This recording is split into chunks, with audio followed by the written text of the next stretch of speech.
दोस्तों, कभी महिला सशक्तिकरण और यौन कल्याण का झंडा बुलंद करने वाले निकोल डेडोन अब खुद यौन शोषण की दोषी पाई गई है। अमेरिका की एक अदालत ने उन्हें उनके सहयोगी रेचल चेयरवेट्स को जबरन श्रम और यौन शोषण अपराध षड्यंत्र के तहत दोषी ठहराया। और ये फैसला केवल कानूनी तौर पर नहीं बल्कि सामाजिक दृष्टिकोण से भी बेहद महत्वपूर्ण है, क्योंकि ये दिखाता है कि सशक्तिकरण की आड़ में किस तरह कमजोर महिलाओं का शोषण किया गया। और इसी वजह से हमें ये वीडियो सामने लाना पड़ा।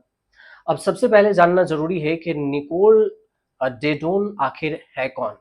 निकोल डेडोन, जो खुद को बौद्ध विचारधारा से प्रेरित बताती हैं, इन्होंने 2004 में सैन फ्रांसिस्को में वन वन टेस्ट इंक की स्थापना की थी।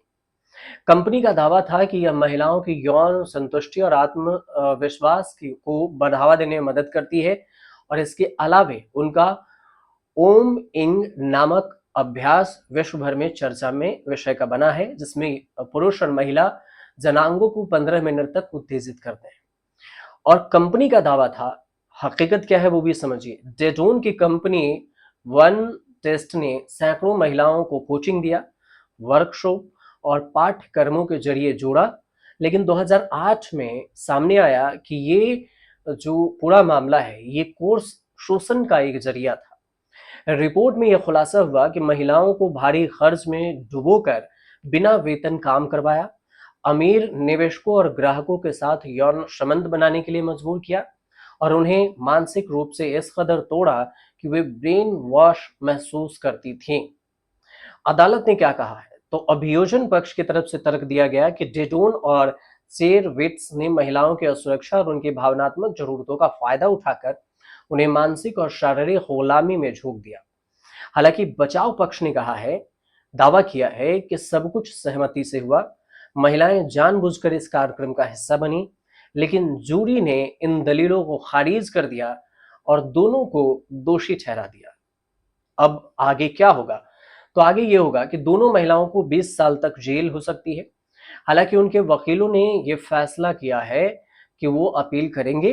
कहीं कंपनी के वर्तमान प्रतिनिधियों ने इस फैसले पर निराशा जताई है और कहा है कि यौन सहमति हमेशा वन टेस्ट की भूल भावना रही है।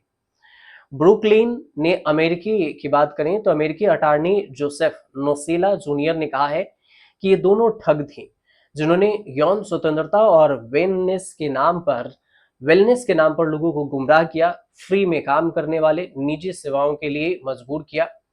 वन टेस्ट की शुरुआत 2004 में सैन फ्रांसिस्को में हुई थी। इसने खुद को एक सेक्सुअल वेलनेस ब्रांड बताया था। यह संस्था महंगे रिट्रीट और कोर्सेज आयोजित कर दी थी, लेकिन जांच एजेंसियों का दावा था कि यह वास्तव में एक कल्ट की तरह संचालित हो रही थी, जहां लोगों को मजबूरी में बिना वेतन काम कराया गया, यौन गतिविधियों में हिस्सा लेने को कहा गया। किताब भी विवादों में रहा था। अब समझे तो 2004 में वन टेस्ट की शुरुआत के बाद 2012 में निकोल डेडोन ने अपनी पहली किताब स्लो सेक्स प्रकाशित की थी। बाद में उन्होंने द इरोज सूत्र नाम से श्रृंखला प्रकाशित की सीरीज, जिसमें उन्होंने सेक्स, रिश्ते और न्याय पर विचार रखा। 2002 में उन्होंने अनकंडीशनल फ्रीडम नामक एक और गैर लाभकारी संस्था की स्थापना की। कैदियों का मेडिटेशन और लेखन कार्यक्रमों के जरिए उन्होंने मदद की।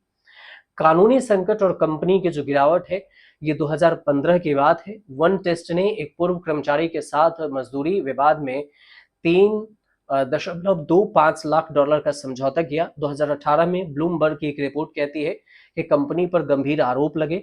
इसके बाद एफबीआई ने सेक्स ट्रैफिकिंग, वेश्यावृत्ति और श्रम उल्लंघन के मामलों में जांच शुरू की। और इसी साल वन टेस्ट ने अमेरिका में अपने सभी ऑफलाइन कार्यक्रम और ऑफिस बंद भी कर दिए थे और अब अदालत ने दोषी ठहरा दिया है।